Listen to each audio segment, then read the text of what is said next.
It feels like forever, but finally Ni no Kuni has a place in my Platinum archive. If you have a fondness for Pokemon in a 3D adventure, this might just scratch an itch, though it doesn't quite pull off the potential and scope it has.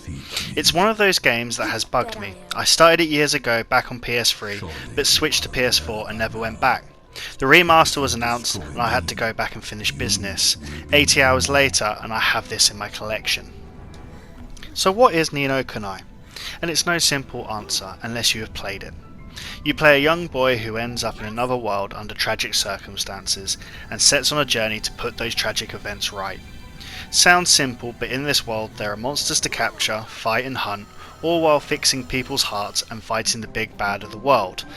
But not everyone are human. There are all sorts of various and weird creatures that inhabit this world. As I mentioned, Pokemon is a huge unmistakable presence, and with its monsters it's borrowed heavily from the evolutions right down to various attacks, maybe just more attacks in this game though. The only real difference is this is real time and you can fight with your human characters whilst it's turn based in Pokemon. So for Platinum Hunters, this game is a long grind. It took me nearly 80 hours, but a guide would knock probably 10 hours off this. Mostly because it's got some really horrible luck-based grinds for items, which really gave a subtle sour taste. I really don't like that kind of stuff. Also, it's luck-based if you're allowed to capture certain monsters, and you need to capture 250. It's a long-ass game. But with that, if you play into this and it grabs you, you're going to like this game no matter what. It's a bit long and needed more endgame product at the end, but it was still enjoyable. But if you play a few hours and you don't like it, you're not going to like this game. It's a very much a Marmite kind of game for gamers.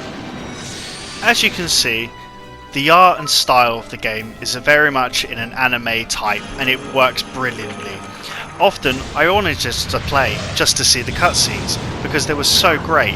I didn't like though there were so many text box pieces of the story, and that there wasn't that much cutscenes, where Studio Ghibli had really put their magic in and it really made the game come to life. And I really disliked that because I was just wanting to be greedy and I wanted more of the actual anime cartoon stuff to link the story together. But the characters and how they all link and everything else with that all work, apart from maybe that the fairy, he was hit and miss with how he was talking with his attitude, but still it wasn't that bad. The backbone of the game is the combat, and sadly I felt that the combat never really got to hit its stride.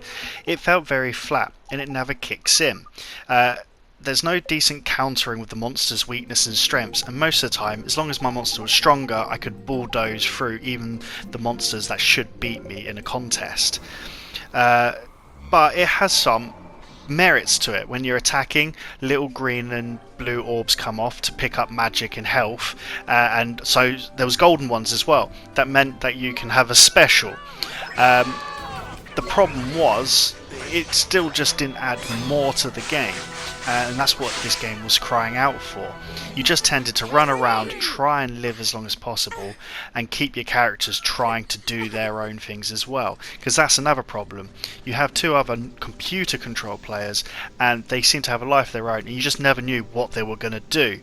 Sometimes they were helpful, sometimes they weren't, and because of that the combat really struggled, especially as the monsters never really had too much about them. The story makes up for where the combat lacks and falls down. The very odd and weird cast really works.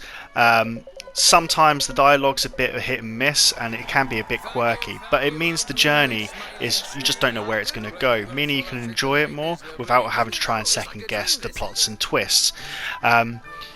Unfortunately, the game just seems to be a bit too ambitious with a load of options and things that they try and add into this game that just never felt polished and never just quite worked. Or it was there and it could have worked, but it could have done so much more if they put more effort into it.